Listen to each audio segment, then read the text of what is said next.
नमस्कार मेरे प्यारे दोस्तों, मैं वैभव एक बार फिर से आप सबका स्वागत करता हूं आपके अपने ऑनलाइन प्लेटफॉर्म पर। आप सभी मेरे भाई बहनों का बहुत बहुत स्वागत है। जल्दी से सारे लोग आ जाइए, फिर आज के सेशन की हम लोग शुरुआत करेंगे और टीचिंग एप्टीट्यूड के क्वेश्चंस को करने वाले हैं, जो कि आपके एग्जाम के लिए काफ़ी इंपॉर्टेंट हो सकते हैं। तो जितने मेरे भाई बहन जुड़ते चल रहे हैं, आप सभी लोगों से निवेदन करूंगा कि सेशन को लाइक कर दिएगा, शेयर कर दिएगा। चैनल पर पहली बार होंगे तो सब्सक्राइब जरूर करिएगा।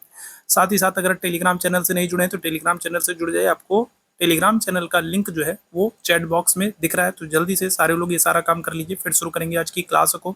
सेशन को लाइक और शेयर कर दिए ताकि बाकी साथी जो नहीं जुड़ पाए तो वो लोग जुड़ सके, उन लोगों तक क्लास की नोटिफिकेशन पहुंच सके। तो चलिए शुरू करते हैं आज की क्लास को। पहला प्रश्न आपके सामने है, बच्चों की गलतियों के संदर्भ में आपसे प्रश्न पूछा गया। 4 विकल्प दिए गए और आपको सही विकल्प का चुनाव करना है। बच्चों की गलतियां बार बार अभ्यास करने के लिए कहकर तुरंत सुधार देना चाहिए। अधिगम का एक भाग है तथा उनके विचारों में एक अंतर्दृष्टि देती है। शिक्षण अधिगम प्रक्रिया में महत्वहीन है, प्रदर्शित करती है कि बच्चे कितने लापरवाह हैं। तो पहला प्रश्न आपसे पूछा जा रहा है कि बच्चों की गलतियों के संदर्भ में तो कौन सा विकल्प सही होगा, बताइएगा। टीचिंग एप्टीट्यूड से अगर हम लोग बात करेंगे तो 8 से 10 प्रश्न आपके पेपर में, आपके एग्जाम में आपको देखने को मिलेंगे। और ये 8 से 10 प्रश्न ऐसे होते हैं ना, जो बहुत ही महत्वपूर्ण होते हैं। ठीक है, अगर आप इनको सही कर ले रहे हो तो आपका स्कोर जो है वो बहुत अच्छा हो जाता है। तो बताइएगा क्या हो जाएगा। तो आपके स्कोर को अच्छा करने में ये टीचिंग एप्टीट्यूड वाले क्वेश्चन जो है ये बहुत ही, ठीक है, बहुत ही कारगर होते हैं, बहुत ही महत्वपूर्ण होते हैं। तो इस प्रश्न का आंसर करेंगे क्या हो जाएगा, तो करेक्ट आंसर कर देंगे ऑप्शन संख्या क्या हो जाएगा, ए आंसर कर दोगे। ठीक है, क्या हो जाएगा, ऑप्शन संख्या ए। ठीक है, बच्चे जब गलतियां करते हैं तो आप क्या करेंगे, आप तुरंत उन्हें क्या करेंगे, उन्हें तुरंत अभ्यास करके उसको सुधार लेने को कहेंगे। ठीक है, जैसे आपने देखा होगा छोटी उम्र में बच्चे क्या करते हैं, तो बच्चे जो है वो गालियां देना शुरू करते हैं। ठीक है, क्या करते हैं, छोटी उम्र में अगर हम लोग बात करेंगे तो बच्चे गालियां देना शुरू करते हैं। तो मम्मी क्या करती है या फिर बाकी लोग जो होते हैं वो क्या करते हैं, तुरंत उसको मना करते हैं, नहीं गंदी बात, ठीक है, गाली नहीं देते हैं या फिर ये बात नहीं करते, वो गलत बात नहीं करते हैं। ठीक है, ऐसा क्यों, क्योंकि बच्चा अगर जैसे कोई गलती कर रहा है या फिर कोई भी चीज हो रही है, गलती हो रही है, तो क्या करेगा, तो अगर आप उसको तुरंत उसको सुधारने को कहेंगे तो वो क्या कर सकता है, तो अभ्यास करके वो सुधार सकता है। लेकिन अगर आप तुरंत उसे सुधारने को नहीं कहेंगे तो क्या होगा, तो धीरे धीरे वो चीज उसकी आदत में बन जाएगी। और एक बार जब आदत में बन जाएगी ना, तो फिर वो सुधारना भी चाहेगा तो चीजों को सुधार नहीं सकता है। इसलिए जैसे ही गलती हो आपसे या फिर जो भी गलती आपसे हो रही है, तो क्या करें, उसको तुरंत सुधारने का प्रयास करना चाहिए। ऑप्शन संख्या क्या हो जाएगा, ए बिल्कुल करेक्ट हो जाएगा। आगे बढ़ेंगे दूसरे प्रश्न की तरफ। पर्यावरण अध्ययन पाठ्यक्रम बच्चों की समग्र शिक्षा का एक कारण बन सकता है, यदि यह है, क्या हो जाएगा, इस प्रश्न का आंसर करेंगे। दूसरा प्रश्न बताएंगे क्या हो जाएगा, पर्यावरण अध्ययन पाठ्यक्रम बच्चों की समग्र शिक्षा का एक कारण बन सकता है, यदि यह है, एकीकृत है, समावेशी है, विषयगत है या फिर उपरोक्त सभी है। क्या हो जाएगा, तो आंसर कर देंगे ऑप्शन संख्या डी हो जाएगा, उपरोक्त सभी हो जाएगा। ठीक है, एकीकृत, समावेशी और साथ ही साथ क्या हो, विषयगत हो। ठीक है, ऑप्शन संख्या क्या कर देंगे, तो डी आंसर कर देंगे। क्लियर है, चलिए आगे बढ़ेंगे अगले प्रश्न की तरफ। शिक्षण शिक्षण की सहायक प्रणाली होती है, प्रयोगशाला है, पुस्तकालय है, दोनों ए और बी दोनों है या फिर इनमें से कोई नहीं है।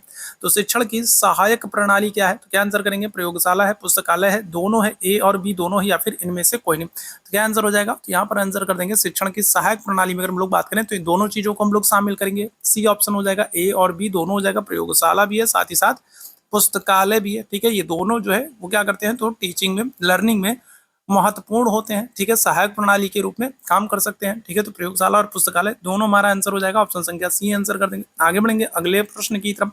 शिक्षकों के लिए मानदंड किसके द्वारा विकसित किया था, तो अगर हम लोग बात करें क्या हो जाएगा, तो शिक्षकों के लिए अगर हम लोग बात करेंगे मानदंड या फिर कहेंगे शिक्षकों की जो योग्यता है तो वो किसके द्वारा निर्धारित की जाती है। जैसे बीएड वाले जो हैं, तो बीएड वाले जो हैं वो 6 to 8 के लिए पढ़ाएंगे, जूनियर सेक्शन के लिए पढ़ाएंगे।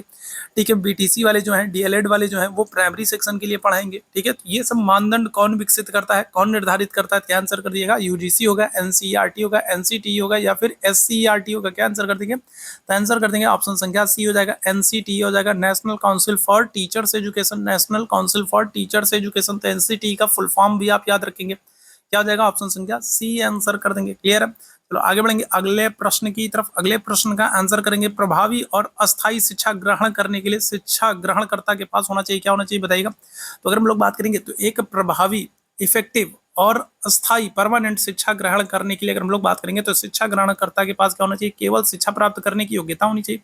केवल मैंने आप लोगों को कई बार बताया, सीटेट वाले में भी मैंने आप लोगों को बताया था, जिस ऑप्शन में केवल आ जाए वो ऑप्शन गलत हो जाएगा, उसको पढ़ने की जरूरत ही नहीं है। यहाँ पर आपको केवल दिख रहा है, गलत कर दो। यहाँ पर आपको केवल दिख रहा है, गलत कर दो। यहाँ पर आपको केवल दिख रहा है, गलत कर दो। मैंने आप लोगों को कई बार बताया कि जिस वाले ऑप्शन में आपको केवल, मात्र, सिर्फ दिखाई पड़ जाए, ठीक है, या फिर जिस ऑप्शन में आपको अलगाववाद देखने को मिल जाए, जिस ऑप्शन में आपको विभेदीकरण देखने को मिल जाए, ठीक है, तो वो क्या कर देंगे, जहां पर आपको भेदभाव देखने को मिल जाए वो वाला ऑप्शन क्या कर देंगे, एकदम गलत कर देंगे। तो 3 ऑप्शन में आपको लगातार केवल दिख रहा है, तीनों ऑप्शन गलत हो गए, एक ही ऑप्शन बचा, क्या हो जाएगा, योग्यता और प्रेरणा का वांछित स्तर होना चाहिए। ऑप्शन संख्या क्या कर देंगे, तो डी आंसर कर देंगे। क्लियर है। चलिए, तो ऐसे करके ना आप क्या कर सकते हो, आप समय बचा सकते हो। याद रखिएगा, आपको समय बचाना है, क्योंकि आपके एग्जाम में आपको रीजनिंग के क्वेश्चंस भी देखने को मिलेंगे, और कुछ ऐसे रीजनिंग के क्वेश्चंस होंगे ना जो मतलब जिसमें दिमाग उलझ जाता है, तो फिर बहुत ज्यादा समय चलाता है।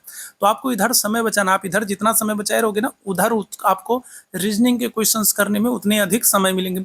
कक्षा संप्रेषण होना चाहिए, तो बताइए क्या हो जाएगा। तो अगर हम लोग बात करेंगे तो क्लासरूम में जो कम्युनिकेशन है वो कैसा होना चाहिए, शिक्षक केंद्रित होना चाहिए, सामान्य केंद्रित होना चाहिए, पाठ्यपुस्तक केंद्रित होना, या फिर छात्र केंद्रित होना चाहिए। तो क्या आ जाएगा, तो अगर हम लोग बात करेंगे तो क्लासरूम में जो कम्युनिकेशन हो रहा है, कक्षा जो संप्रेषण हो रहा है, वो किसको, तो हम लोग बात करेंगे तो ऑप्शन संख्या बी आंसर कर दोगे, छात्र केंद्रित होना चाहिए। ठीक है, क्योंकि सारे काम तो छात्र के लिए हो रहा है। ठीक है, जो भी पढ़ाया जा रहा है, जो भी एक्टिविटी हो रही है, जो भी लर्निंग हो रही है, जो भी टीचिंग हो रही है, वो सब किसके लिए हो रही है, छात्र के लिए हो रही है। तो छात्र को केंद्र में रख करके ये सब कार्य होने चाहिए। ठीक है, याद रखिएगा। ऑप्शन संख्या क्या करेंगे, तो बी आंसर करेंगे। आगे बढ़ेंगे अगले प्रश्न की तरफ। एक अध्यापक के रूप में कक्षा में आपकी प्रभावी उपस्थिति सुनिश्चित करने के लिए सर्वोत्तम विकल्प क्या होना चाहिए, तो बताइएगा क्या हो जाएगा। तो अगर हम लोग बात करेंगे तो एक अध्यापक है आप, और एक अध्यापक के रूप में कक्षा में आपकी प्रभावी उपस्थिति सुनिश्चित करने के लिए सर्वोत्तम विकल्प क्या होना चाहिए, सहयोगी समादेशों का प्रयोग, आक्रामक कथन। तो आक्रामक कथन तो ऐसा बिल्कुल नहीं होना चाहिए कि ऐसा आक्रामक रूप धारण कर लो कि बच्चे आपको देख करके डर जाए। ठीक है, बच्चे आपको देख करके डर जाए, घबरा जाए, आपको देख करके भागने लगे, तो ऐसा बिल्कुल नहीं होना चाहिए। सुस्थापित भंगिमा भंगिमा का अंगीकरण होना चाहिए, ऐसा नहीं है प्राधिकारवादी होना चाहिए, मतलब एकदम आप ही का शासन हो। ठीक है, आप ही हैं और कोई कुछ नहीं है, तो ऐसा भी बिल्कुल नहीं होना चाहिए। क्या होना चाहिए, ऑप्शन संख्या ए आंसर कर देंगे, सहयोगी समादेश का प्रयोग होना चाहिए। ठीक है, ऐसा होना चाहिए जिससे लगे कि आप उनके सहयोगी के रूप में हैं। ठीक है, ये याद रखेंगे। ऑप्शन संख्या क्या हो जाएगा, ए आंसर कर दोगे। ठीक, आगे बढ़ेंगे अगले प्रश्न की तरफ। शिक्षण की तकनीकी अगर हम लोग बात करेंगे तो शिक्षण में अगर हम लोग बात करें तो चित्रण है। ठीक है, क्या है, तो यहाँ पर हम लोग बात करेंगे, यहाँ पर क्या है, तो यहाँ पर यह है चित्रण है। ठीक है, चित्रण है। ठीक, चित्रण है, तो चित्रण है, प्रदर्शन है, स्पष्टीकरण है, उपरोक्त तो सभी है। तो क्या हो जाएगा, तो अगर हम लोग बात करेंगे टीचिंग में हम लोग इन सारी चीजों का इस्तेमाल करते हैं। ठीक है, चित्रण का चित्रों के माध्यम से भी समझाने का प्रयास करते हैं, प्रदर्शन अपने हाव भाव के माध्यम से प्रदर्शित करते हैं, व्याख्यान माध्यम से प्रदर्शित करते हैं, स्पष्टीकरण करते हैं। क्या हो जाएगा, ऑप्शन संख्या डी आंसर कर दोगे, उपरोक्त तो सभी हो जाएगा। ठीक है, क्या हो जाएगा, उपरोक्त तो सभी हो जाएगा। तो ऐसे ही प्रश्न आएंगे, सिंपल से बेसिक से प्रश्न आएंगे टीचिंग एप्टीट्यूड के, और ऐसे प्रश्नों को अगर आप गलत कर दोगे तो फिर कहीं ना कहीं आपको खुद पता है कि आप कितना बड़ा नुकसान कर दोगे। तो ऐसे बेसिक से प्रश्न आएंगे टीचिंग एप्टीट्यूड वाले, 7 से 8 क्वेश्चन रहते हैं, एकदम हलवा प्रश्न रहते हैं, जिनको आप आसानी से सही करके 7 से 8 नंबर, ठीक है, प्लस पॉइंट कर सकते हो। बताइएगा, शैक्षिक प्रबंधन का मुख्य दृष्टिकोण क्या होता है, सामाजिक न्याय होता है, सामाजिक मांग होता है, मानव शक्ति विकास होता है, उपरोक्त सभी होता है। शैक्षिक प्रबंधन का अगर हम लोग बात करेंगे तो मुख्य उद्देश्य क्या हो जाता है, क्या आंसर कर दोगे, तो शैक्षिक प्रबंधन की अगर हम लोग बात करेंगे, टीचिंग मैनेजमेंट की अगर हम लोग बात करेंगे तो सामाजिक न्याय भी होगा, सामाजिक मांग भी होगा, और मानव शक्ति विकास भी हो जाएगा। ऑप्शन संख्या क्या कर दोगे, तो डी आंसर कर दोगे, ये सभी हो जाएंगे। ठीक है, क्या हो जाएंगे, तो ये सभी हो जाएंगे। ठीक है, चलिए आगे बढ़ेंगे अगले प्रश्न की तरफ। अगला प्रश्न है, एक शिक्षक का मुख्य कार्य क्या होता है, बताइएगा। अगर आप एक टीचर हैं तो आपका मुख्य कार्य क्या होना चाहिए, अपने छात्रों को समझना, ये तो है। ठीक है, छात्रों को समझना चाहिए, साथ ही साथ क्या होना चाहिए, आपके अपने विषय में निपुणता होनी चाहिए। बिल्कुल, आप जिस सब्जेक्ट की टीचर हैं तो उसमें क्या होना चाहिए, उसमें आपको एकदम एक्सपर्ट होना चाहिए। ठीक है, ऐसा ना हो कि आप मैथ्स के टीचर हो और बच्चों को पढ़ाने गए और मैथ्स के क्वेश्चन में ही फंस गए। ठीक है, ठीक है, या फिर क्या हो जाएगा, या फिर पता चला कि जो है आप जीएस के टीचर हो, जीके जीएस के टीचर हो, और जैसे एक आपने देखा होगा ना, एक वीडियो आया था किसी मैम का आया था, तो जो पानीपत के युद्ध को लेकर के बड़ा कंफ्यूज थी। ठीक है, कभी 1526 बता रही, कभी 1556 बता रही, कभी 1761 बता रही है। ठीक है, तो ऐसा नहीं होना चाहिए। ठीक है, शिक्षण कौशल हासिल करने वाला होना चाहिए, ये भी बिल्कुल सही। तो क्या हो जाएगा, तो उपरोक्त सभी हो जाएगा। ऑप्शन संख्या क्या कर दोगे, तो ऑप्शन संख्या डी आंसर कर दोगे। ठीक है, याद रखेंगे। तो एक शिक्षक के क्या है, मुख्य कार्य क्या है, तो ये सब है। ठीक है, याद रखिएगा। आगे बढ़ेंगे अगले प्रश्न की तरफ। निम्न में से कौन सा शिक्षण का पूर्व निर्धारित स्तर नहीं है। ठीक है, जो पूर्व निर्धारित मतलब जो पहले से निर्धारित हो। ठीक है, तो शिक्षण का अगर हम लोग बात करेंगे, टीचिंग का कौन सा पूर्व निर्धारित स्तर नहीं है, स्मरण नहीं है, चिंतनशील नहीं है, बोध नहीं है, फिर विभेदीकरण नहीं है। तो अभी मैंने थोड़ी देर पहले आप लोगों को क्या बताया था, जहां पर भी अलगाव की बात आ जाए, जहां पर भी भेद करने की बात आ जाए, जहां पर भेदभाव की बात आ जाए उस वाले ऑप्शन को पहले ही आप कट कर देना, वो वाला ऑप्शन गलत होगा। आपसे क्या पूछ रहा है, कौन सा विभेदी, कौन सा पूर्व निर्धारित स्तर नहीं, तो क्या आंसर कर दोगे, तो ऑप्शन संख्या डी आंसर कर दोगे। विभेदीकरण पूर्व निर्धारित नहीं होता। आप बच्चों को पढ़ाओगे, उनका टेस्ट लोगे, तब तो आप जानोगे कि कौन सा बच्चा पढ़ने में तेज है, कौन सा बच्चा कमजोर है, और फिर उस हिसाब से आप क्या कर सकते हो, अलग अलग सेक्शन निर्धारित कर सकते हो।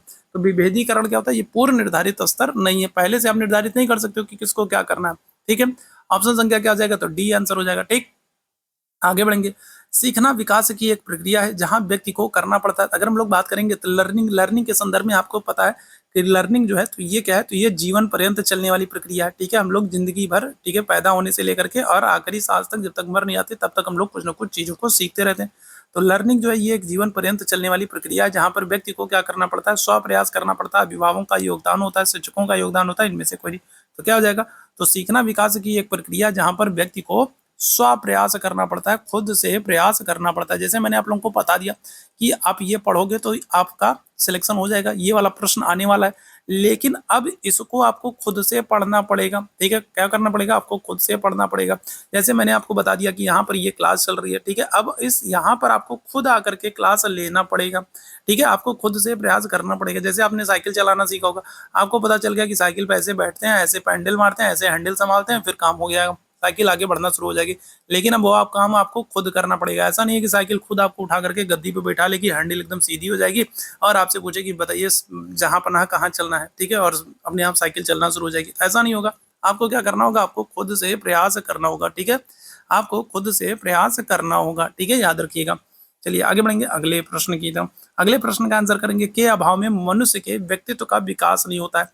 तो बताइएगा, तो किसके अभाव में मानव के व्यक्तित्व का विकास नहीं हो सकता है, ज्ञान के, संस्कार के, कार्य के, उपरोक्त में से कोई नहीं। तो कौन सा ऐसा है जिसके अभाव में मानव के व्यक्तित्व का विकास नहीं हो सकता, क्या आंसर करेंगे बताइएगा, क्या होगा, किसके अभाव में मानव के, मनुष्य के व्यक्तित्व का विकास नहीं होता है। अच्छा, एक और प्रश्न, उस दिन मैंने एक प्रश्न कराया था और उसमें आप लोगों को डाउट था। ठीक है, एक प्रश्न मैंने आप लोगों को कराया था और उसमें बहुत सारे मेरे भाई बहनों को डाउट था। तो उस प्रश्न को भी हम लोग लास्ट में देखेंगे और मैं उसका आंसर बताऊंगा क्या होना चाहिए। ठीक है, फिर आप लोग भी बताना उसका आंसर क्या होना चाहिए। ठीक है, तो उसके बारे में भी हम लोग लास्ट में डिस्कस करेंगे, तो इसलिए लास्ट तक बने रहिएगा। अगर हम लोग बात करेंगे के अभाव में मानव के व्यक्तित्व का विकास नहीं होता है, ज्ञान, संस्कार, कार्य, इनमें से कोई नहीं, क्या हो जाएगा, तो अगर हम लोग बात करेंगे ज्ञान, अगर आपको ज्ञान नहीं है तो फिर आपके अंदर व्यक्तित्व का विकास नहीं होगा। अगर आपको आपके अंदर ज्ञान है तो फिर क्या होगा, तो फिर आपको पता है किसके सामने कैसे बैठना है, कैसे उठना है, किससे कैसे बात करनी है। तो ये सब कब होगा, ये सब आपको तभी होगा जब आपके अंदर ज्ञान होगा, जब आपको नॉलेज होगी, जब आपको कुछ जानकारी होगी, तभी आपकी पर्सनालिटी का, आपके व्यक्तित्व का विकास होगा। आपको ज्ञान नहीं है तो फिर क्या होगा, तो फिर वैसे पहुंच जाओगे। ठीक है, पता लगा किसी के बर्थडे में जाओगे और तेरही का खाना मांगने लगोगे, है ना भैया, कि तेरही है भैया, कब मरे, पता चले भैया बर्थडे का है। ठीक है, तो इस तरीके से तो आपको नॉलेज होनी चाहिए। ठीक है, जब तक आपके अंदर ज्ञान नहीं होगा तब तक आपका व्यक्तित्व का विकास नहीं होगा। ठीक, आगे बढ़ेंगे अगले प्रश्न की तरफ। समाचार पत्र जो है एक अभिकरण है, बताइएगा। तो अगर हम लोग बात करेंगे न्यूज़पेपर के संदर्भ में, आपसे न्यूज़पेपर के संदर्भ में हम लोग बात करेंगे, क्या हो जाएगा, समाचार पत्र एक अभिकरण है। क्या है, औपचारिक है, अनौपचारिक है, व्यक्तिगत है, इनमें से कोई नहीं, क्या हो जाएगा, समाचार पत्र जो है एक अभिकरण है। कैसा है, तो अनौपचारिक हो जाएगा। समाचार पत्र कैसा है, तो अनौपचारिक हो जाएगा, याद रखेंगे। ठीक है, क्या हो जाएगा, तो अगर हम लोग बात करेंगे अनौपचारिक हो जाएगा। ऑप्शन संख्या क्या करिएगा, तो बी आंसर कर देंगे। ठीक है, औपचारिक नहीं होगा, अनौपचारिक हो जाएगा। ठीक, आगे बढ़ेंगे। विद्यालय को समाज का लघु रूप मानते हैं, कौन मानते हैं, आदर्शवादी मानते हैं, प्रकृतिवादी मानते हैं, प्रयोजनवादी मानते हैं, या फिर मानवतावादी मानते हैं। विद्यालय को समाज का लघु रूप, तो अगर हम लोग बात करें तो विद्यालय को समाज का लघु रूप जो है तो वो किसने, तो जॉन डीवी ने। ठीक है, किसने, तो जॉन डीवी ने कहा है। ठीक है, किसने, तो अगर हम लोग जॉन डीवी की बात करें तो विद्यालय को समाज का लघु रूप किसने कहा, तो आप आंसर कर दोगे जॉन डीवी ने। और जॉन डीवी जो है ये कौन है, तो ये है प्रयोजनवादी। ऑप्शन संख्या क्या कर देंगे, तो सी आंसर कर देंगे। विद्यालय को समाज का लघु रूप किसने, तो आप आंसर कर दोगे प्रयोजनवादी। प्रयोजनवादी है जॉन डीवी, तो इन्होंने कहा था। ठीक है, ऑप्शन संख्या क्या आ जाएगा, तो सी आंसर कर देंगे। ठीक, आगे बढ़ेंगे अगले प्रश्न की तरफ। दर्शन और शिक्षा एक ही सिक्के के दो पहलू हैं, ये किसने कहा है, तो डीवी ने कहा है, रॉस ने कहा, एडम्स ने कहा, सुकरात ने कहा। बताइएगा, तो दर्शन और शिक्षा जो है वो एक ही सिक्के के दो पहलू हैं, ये किसने कहा है, डीवी ने, रॉस ने, एडम्स ने, सुकरात ने। क्या हो जाएगा, आंसर कर दोगे रॉस ने कहा है। ठीक है, किसने, तो रॉस ने कहा है। ऑप्शन संख्या क्या हो जाएगा, ऑप्शन संख्या अगर हम लोग बात करेंगे तो बी आंसर कर दोगे, रॉस ने कहा है। ठीक, आगे बढ़ेंगे अगले प्रश्न की तरफ। शिक्षक किस अर्थ में परामर्शदाता नेतृत्व प्रदान करता है, बताएगा, इस प्रश्न का आंसर करेंगे। अगर हम लोग शिक्षक के संदर्भ में बात करें तो शिक्षक किस अर्थ में परामर्शदाता नेतृत्व प्रदान करता है, वह पढ़ाने के लिए अपनी मानसिक क्षमताओं का उपयोग करता है, वह छात्रों को ज्ञान प्रदान करता है, वह छात्रों को जीवन कौशल प्रदान करता है, वह अपने शिक्षार्थियों को अपने मानसिक दृष्टिकोण, ज्ञान, कौशल और चरित्र को प्रभावित करता है। क्या हो जाएगा? तो ऑप्शन संख्या डी सबसे बड़का वाला, इसमें देखो सारी बातें कह दी गई है कि वो अपने शिक्षार्थियों को क्या करता है, तो मानसिक दृष्टिकोण भी प्रदान करता है, ज्ञान भी प्रदान करता है, कौशल भी प्रदान करता है और चरित्र से भी क्या करता है, अपने जो उसका चरित्र है, तो चरित्र से भी चरित्रवान होना चाहिए। एक शिक्षक को क्या होना चाहिए? चरित्रवान होना चाहिए। तो अपने चरित्र से भी क्या करता है, तो प्रभावित करता है। तो यहाँ पर तो सारी बातें कह दी गई, तो ऑप्शन संख्या क्या हो जाएगा? तो डी आंसर आपका बिल्कुल करेक्ट हो जाएगा, सबसे बड़का वाला ऑप्शन। ठीक, आगे बढ़ेंगे अगले प्रश्न की तरफ। सीखना, सीखना क्या है? तो औपचारिक है, अनौपचारिक है, औपचारिक अनौपचारिक दोनों है, इनमें से कोई नहीं है। तो लर्निंग, लर्निंग के संदर्भ में मैंने आप लोगों को बताया कि लर्निंग जो है तो ये क्या है, तो ये जीवन पर्यंत चलने वाली प्रक्रिया है। अगर हम लोग सीखने के संदर्भ में बात करें तो जो सीखना है, जो आपका लर्निंग है, वो क्या हो रहा है, तो वो जीवन पर्यंत चलने वाली प्रक्रिया। और जीवन पर्यंत चलने वाली प्रक्रिया, तो इसमें क्या होगा, तो आप जरूरी नहीं कि स्कूल में ही चीज़ों को सीखो, आप समाज में भी सीखो, चीज़ों को सीख सकते हो। आप चलते फिरते, घूमते टहलते, मोबाइल देखते, मूवी देखते, किसी भी तरीके से, हर तरीके से आपकी लर्निंग प्रक्रिया चलती रहती है। तो ये क्या हो जाएगा, तो ये औपचारिक लर्निंग जो है, ये आपकी औपचारिक और अनौपचारिक दोनों प्रक्रिया है। ठीक है, क्या हो जाएगा? ऑप्शन संख्या क्या करोगे, तो सी आंसर कर दोगे। ठीक है, आगे बढ़ेंगे अगले प्रश्न की तरफ। शिक्षण की प्रभावशीलता को किस संदर्भ में आंका जाना चाहिए? देखिएगा क्या हो जाएगा, तो अगर हम लोग बात करें तो जो शिक्षण है, जो टीचिंग है, उसकी प्रभावशीलता को किस संदर्भ में आंका जाना चाहिए? सिलेबस कवर हो जाए, छात्र हित हो, कक्षा में शिक्षण सहायक सामग्री का उपयोग हो, या फिर छात्रों के सीखने का प्रतिफल। तो अगर हम लोग टीचिंग की बात करें तो मेरी टीचिंग या फिर किसी भी टीचर की टीचिंग कितनी इफेक्टिव है, इसको इस प्रकार से सीखा जाना चाहिए, इस प्रकार से आंका जाना चाहिए कि छात्रों का जो सीखने का प्रतिफल है वो क्या है। ठीक है, मैं लाख अच्छा पढ़ाऊं, लेकिन अगर आपको समझ में ना आए तो मेरा पढ़ाना सब कुछ क्या है, बेकार है। ठीक है, मैं लाख अच्छा पढ़ाऊं, लेकिन अगर आपको चीज़ें समझ में नहीं आ रही हैं, आपको कुछ भी क्लियर नहीं हो रहा है, तो फिर मेरा पढ़ाना बेकार है। तो अगर हम लोग बात करेंगे तो जो टीचर है, किसी भी टीचर की जो टीचिंग की जो इफेक्टिव टीचिंग जो होती है, जो उसकी प्रभावशीलता होती है, वो छात्रों के सीखने के प्रतिफल पर क्या होना चाहिए, उसका आकलन करना चाहिए कि बच्चे किस हद तक चीज़ों को सीख पा रहे हैं। अगर बच्चों को बात समझ में आ रही तो मतलब टीचर बहुत अच्छा है। ठीक है, चाहे वो कुछ भी ना पढ़ाए, लेकिन अगर बच्चों को समझ में आ गया तो मतलब टीचर बहुत अच्छा। लेकिन टीचर लाख चिल्ला चिल्ला के पढ़ाए, माइक लगा करके चिल्लाए, ठीक है, किसी भी तरीके से पढ़ाए, लेकिन अगर बच्चों को समझ नहीं आ रहा तो सब बेकार। ठीक है, तो ऑप्शन संख्या क्या हो जाएगा, तो डी आंसर हो जाएगा। ठीक है, आगे बढ़ेंगे अगले प्रश्न की तरफ। सीखना एक प्राकृतिक गतिविधि है, शिक्षार्थियों की, शिक्षकों की, व्यक्तियों की, या फिर जीवित प्राणियों की? क्या हो जाएगा, तो अगर हम लोग लर्निंग की बात करें तो जरूरी नहीं है कि लर्निंग जो है वो सिर्फ व्यक्तियों में होगा, लर्निंग जो है वो जानवरों में भी होगा। जैसे मान लो, जैसे शेर है तो शेर शेर के बच्चे हैं, या फिर जो बाघ के बच्चे, तो आप देखोगे जब छोटे हैं तो फिर उनको ऐसा तो है नहीं कि जो है माँ के पेट से निकले तुरंत शिकार करना शुरू कर दिए। तो क्या करते हैं, तो वो भी धीरे धीरे सीखते हैं कि अच्छा ऐसे दबे पाँव जाना है शिकार के पास, एकदम दबे पाँव धीरे धीरे जाना है, और जब उसके पास पहुंच जाओ तब पीछे से क्या करना है, उसकी पकड़ कर जो है कूद करके उसकी गर्दन को पकड़ना। तो वो भी चीज़ों को क्या करते हैं, वो भी चीज़ों को सीखते हैं। ठीक है, क्या करते हैं, वो भी चीज़ों को सीखते हैं कैसे शिकार करना है। ठीक है, जो शाकाहारी होते हैं वो भी सीखते हैं कि कैसे हमको बचना है, किधर भागना है, कैसे भागना है, क्या करना है, क्या नहीं करना है, कैसे छिपना है। तो सीखना जो है तो ये एक प्राकृतिक गतिविधि है, जो क्या होती है, जो सभी जीवित प्राणियों में होती है। ठीक है, क्या होती है, सभी जीवित प्राणियों में होती है। ठीक है, चाहे वो मानव हो, चाहे जीव जंतु हो, चाहे जानवर हो, चाहे जो हो। ठीक है, मकड़ियों को भी आप देखोगे कि वो अपने जीवित रहने के लिए किस तरीके से क्या करती है, जाल बुनती हैं। ठीक है, कि भी इधर से कोई आएगा तो इसमें फिर हमारे जाल में, है ना। पाठ्य चर्चा अगर हम लोग बात करेंगे तो पाठ्य चर्चा जो है अवधि अध्ययन है, पाठ्यक्रम है, सहगामी क्रिया है, या फिर संस्थान की समग्र गतिविधियां है। तो क्या हो जाएगा, तो अगर हम लोग करिकुलम की बात करेंगे, पाठ्य चर्चा की बात करेंगे, तो किसी संस्थान की जो समग्र गतिविधियां होती है वो आपके करिकुलम में शामिल होती हैं। अब चाहे उसमें खेलना कूदना हो, पढ़ना हो, कंप्यूटर हो, फिर या फिर कोई वोकेशनल ट्रेनिंग हो, सब कुछ क्या होता है, तो वो आपके पाठ्य चर्चा में एक संस्थान की जो भी समग्र जो गतिविधियां होती हैं, जो भी एक्टिविटीज होती है, वो सब आपके, ठीक है, क्या होती है, पाठ्य चर्चा में शामिल होती हैं। ऑप्शन संख्या क्या कर देंगे, तो डी आंसर कर देंगे। क्लियर है, चलिए आगे बढ़ेंगे अगले प्रश्न की तरफ। कार्यक्रम के सभी तत्वों के बीच सामंजस्य स्थापित करना क्या होता है? तो अगर मान लीजिए कि कार्यक्रम के सभी तत्वों के बीच सामंजस्य स्थापित कर रहा है। जैसे मान लीजिए कि मैं आप लोगों को यहाँ पर पढ़ा रहा हूँ, अब यहाँ पर इतने सारे लोग जुड़े हैं। ठीक है, कोई कुछ कह रहा है, कोई कुछ कह रहा है। ठीक है, कोई कुछ कह रहा है, कोई कह रहा है लाइव पढ़ाइए, कोई कह रहा है ये पढ़ा दीजिए, कोई कह रहा है वो पढ़ा दीजिए, कोई कह रहा है कुछ कर दीजिए। तो अब मुझे क्या करना होगा, अब यहाँ पर जितने लोग उतनी बातें, ठीक है, जितने लोग हैं उतनी बातें।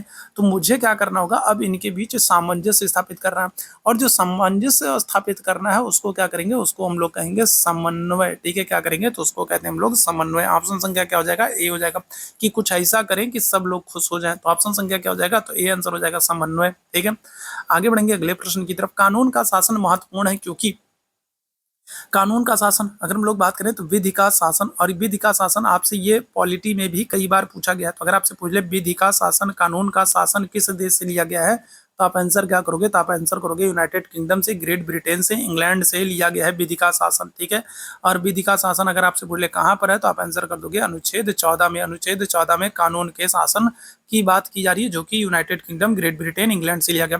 कानून का शासन महत्वपूर्ण है क्योंकि यह प्रशासन के नियंत्रण में सहायक होता है। तो ये बात तो बिल्कुल एकदम सही है।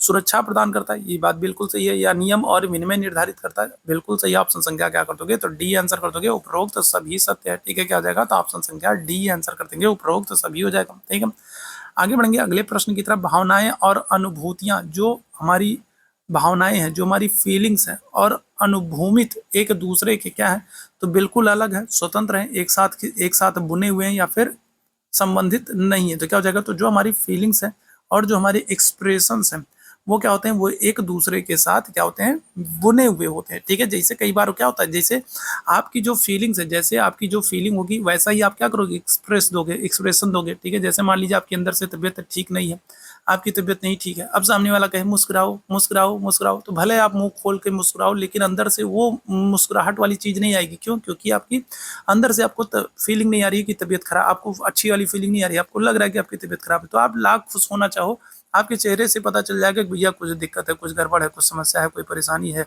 ना। तो ये ध्यान रखिएगा। तो ये एक दूसरे से क्या है, बुने हैं। जब आप अंदर से अच्छा महसूस करते हो तो फिर क्या होता है, तो आप अपने आप खुश रहते हो। ठीक है, याद रखिएगा। चलिए आगे बढ़ेंगे अगले प्रश्न की तरफ। शिक्षण प्रति शिक्षण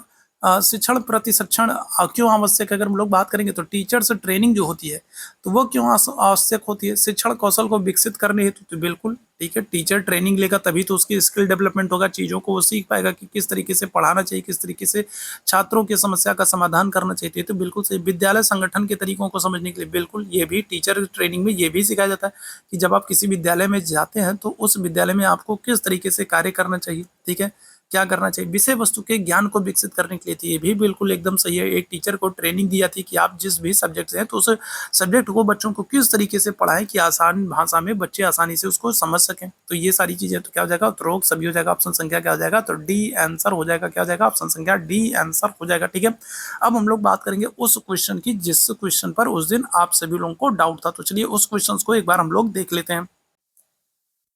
चलिए, तो ये प्रश्न था आपके सामने। आपसे कह रहा है कि आप स्कूल के बाहर अपने किसी छात्र से किस प्रकार का व्यवहार करेंगे। तो ये प्रश्न पूछा गया था और उस दिन मैंने आप लोगों को बताया था कि बहुत गंभीर होकर, जबकि कुछ मेरे भाई बहन कह रहे थे कि मित्रों की तरह। ठीक है, मित्रों की तरह। कुछ मेरे भाई बहन कह रहे थे कि हमने कई जगह पढ़ा है और ठीक है, मित्रों की तरह। अब मेरी बात सुन लीजिए, फिर आप फैसला कीजिएगा, डिसाइड कीजिएगा कि क्या सही आंसर होना चाहिए। फिलहाल मैंने तो सही आंसर बता दिया, अब जरा इसका एक्सप्लेनेशन सुन लो। कुछ मेरे भाई बहन पूछ रहे थे कैसे होगा, मैंने कई जगह पढ़ा है, मित्रों की तरह होगा। तो देखो, अगर हम लोग बात करें एक शिक्षक की, ठीक है, किसकी बात हो रही है, एक टीचर की बात हो रही है। एक शिक्षक जो होता है, याद रखिएगा, वो समाज के लिए आदर्श होता है। ठीक है, याद रखिएगा, एक शिक्षक जो होता है वो क्या होता है, समाज के लिए आदर्श होता है। ठीक है, बाकी अगर हम लोग बात करेंगे, बाकी जितने भी लोग हैं अपना काम खत्म करने के बाद वो अपनी नॉर्मल लाइफ जी सकते हैं। ठीक है, अब नॉर्मल तरीके से रह सकते हैं, लेकिन एकमात्र एक शिक्षक है जो क्या होगा, जो उठते बैठते खाते पीते सोते जागते स्कूल में, स्कूल के बाहर हमेशा क्या करेगा, एक शिक्षक के रूप में रहेगा। क्यों, क्योंकि वो समाज के लिए आदर्श होता है। उसको 10 लोग देख रहे हैं, वो कभी भी ऐसा नहीं होगा एक शिक्षक की पता लगे हाथ में पन्नी लिए, कान में ईयरफोन लगाए, हेडफोन लगाए, एकदम आराम से घूम रहा है, इधर उधर हाफ पैंट पहन के घूम रहा है। ऐसा नहीं हो सकता। क्यों, क्योंकि जब वो समाज में भी निकलेगा तो लोग यही कहेंगे यार गुरु जी है, टीचर है, तो भाई वो क्या होगा, 10 लोग देखते हैं, 10 लोगों को प्रभावित करते हैं, समाज को। कोई माँ है अपने बच्चे को पढ़ने के लिए शिक्षक के पास भेजती है। क्यों भेजती है, क्योंकि शिक्षक जो है वो क्या करता है, समाज को मार्गदर्शित करने का काम करता है। ध्यान रखिएगा। ठीक है, एक शिक्षक जो होगा तो वो स्कूल के बाहर भी जब किसी छात्र से मिलेगा तो एक शिक्षक जो है वो बहुत गंभीर रूप में मिलेगा, या फिर कहेंगे एक शिक्षक के रूप में मिलेगा। क्यों, क्योंकि छात्र उसको देख करके प्रोत्साहित होते हैं, मोटिवेट होते हैं। ठीक है, ध्यान रखिएगा। अब जो लोग मित्रों की तरह बता रहे थे, अब उनको ध्यान से सुनिएगा। मित्रों की तरह कब होगा, ठीक है, मित्रों की तरह कब होगा, अब इसको ध्यान लीजिए। अगर यहीं पर मैं कहूँ इस प्रश्न का ऑप्शन संख्या सी ही करेक्ट होगा। लेकिन अब इस प्रश्न में मैं अगर छोटा सा सुधार कर दूं, जैसे कहूं कि किसी भी छात्र की समस्या का समाधान करना हो, ठीक है, क्या करना हो, किसी भी छात्र की समस्या का समाधान करना हो, तब एक शिक्षक को किस तरीके से व्यवहार करना चाहिए, तब आप कहोगे मित्र की तरह। ठीक है, किसी भी छात्र को कोई दिक्कत होती है, कोई समस्या समाधान है, तो फिर एक शिक्षक को किस तरीके से व्यवहार करना चाहिए, तो आप कहोगे मित्र की तरह। लेकिन अगर समस्या समाधान की बात नहीं हो रही है, आपसे नॉर्मल पूछे कि एक शिक्षक को किस तरीके से व्यवहार करना चाहिए, तो एक शिक्षक को हमेशा एक शिक्षक की तरह ही व्यवहार करना चाहिए। इस बात को ध्यान रखिएगा। ठीक है, जैसा वो स्कूल में व्यवहार करता है वैसे ही। क्यों? क्योंकि वो एक आदर्श है। ठीक है, उसका जो चरित्र है, उसका जो व्यवहार है, वो क्या होता है, वो एक आदर्श है। उसको देख करके 10 लोग प्रभावित होते हैं। अगर वो कुछ गलत करता है तो फिर क्या हो जाएगा, तो फिर लोगों पर गलत असर पड़ेगा, याद रखिएगा, है ना। जब से किसी बालक की समस्या का समाधान करना हो, तब शिक्षक को चाहिए कि वो उसको मित्र की तरह व्यवहार करे और मित्र की तरह, दोस्त की तरह उसे समझाए। लेकिन यहाँ पर आपसे समस्या समाधान के संदर्भ में नहीं बात कर रहा है, आपसे कह रहा है आपसे कि स्कूल के बाहर अगर कोई शिक्षक अपने छात्र से मिलता है तो उसके साथ कैसे व्यवहार करना चाहिए, तो मित्र की तरह व्यवहार करना चाहिए। उसके गले में कंधा में जो है कंधे पे हाथ रख करके, और भाई बताओ क्या खाओगे, कमला पसंद खाओगे, बिमला खाओगे, क्या खाओगे, इस तरीके से व्यवहार करना चाहिए? बिल्कुल नहीं, इस तरीके से व्यवहार नहीं करना चाहिए, याद रखिएगा।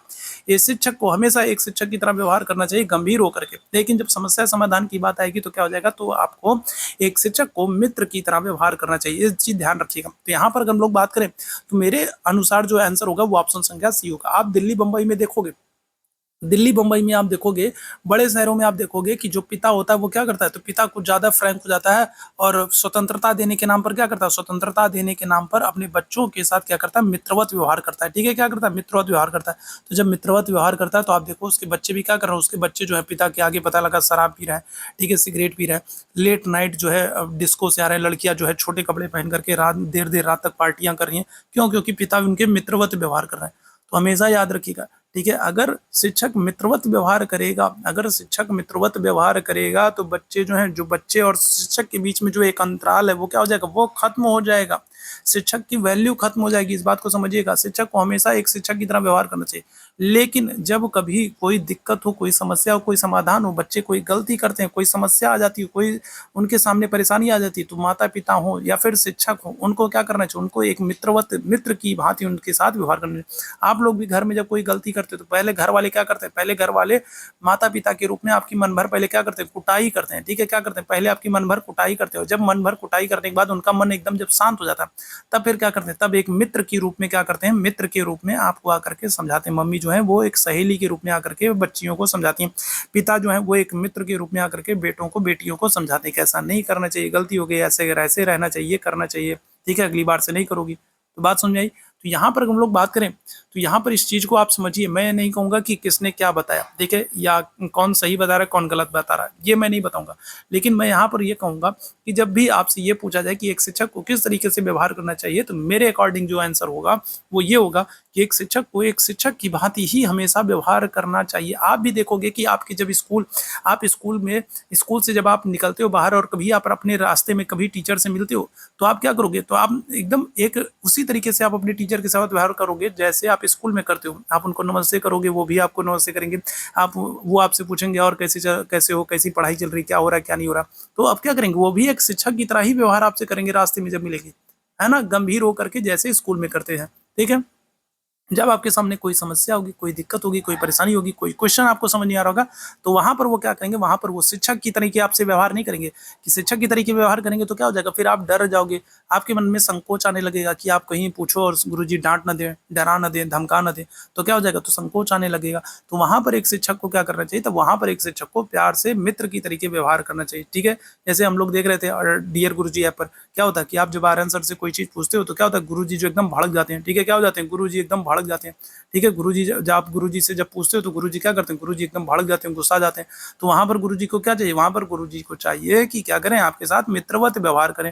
ठीक है, बच्चे क्या होते हैं, बच्चे डर के मारे उनसे कोई चीज पूछवे नहीं करते कि गुरुजी से पूछेंगे, गुरुजी भड़क जाएंगे, गुरुजी ब्लॉक कर देंगे, गुरुजी अनब्लॉक कर देंगे, गुरुजी ये कर देंगे, गुरुजी ठीक है 10 बात सुना देंगे, तो ऐसे बढ़िया पूछवे मत करो भैया, है ना, ये होता है। तो वहां पर जब कोई समस्या समाधान हो, तब शिक्षक को क्या चाहिए, तब शिक्षक को मित्रवत व्यवहार करना चाहिए। अगर समस्या समाधान की बात नहीं हो रही है, तब एक शिक्षक को हमेशा एक शिक्षक की तरह ही व्यवहार करना चाहिए। तो उम्मीद है ये बात आप लोगों को समझ में आ गई होगी। अब आप लोगों को जो भी ऑप्शन सही लगे तो वो कीजिएगा। फिलहाल मैंने अपना जो है मुझे जो बताना था मैंने बता दिया। ठीक है, तो ये आज का महत्वपूर्ण सेशन था। उम्मीद है सेशन आप लोगों को पसंद आया होगा। सेशन पसंद आया हो तो सेशन को लाइक कीजिएगा, शेयर कीजिएगा, चैनल पर पहली बार होंगे तो सब्सक्राइब कीजिएगा। टेलीग्राम से नहीं जुड़ेंगे तो टेलीग्राम चैनल से जुड़ जाएगा, आपको चैट बॉक्स में लिंक दिख रहा है। ठीक है, तो आप टेलीग्राम चैनल से जुड़ जाएंगे। तो अभी के लिए बस इतना ही करेंगे। थैंक यू सो मच आप सभी लोगों को मेरे साथ जुड़ने के लिए। Thank you so much.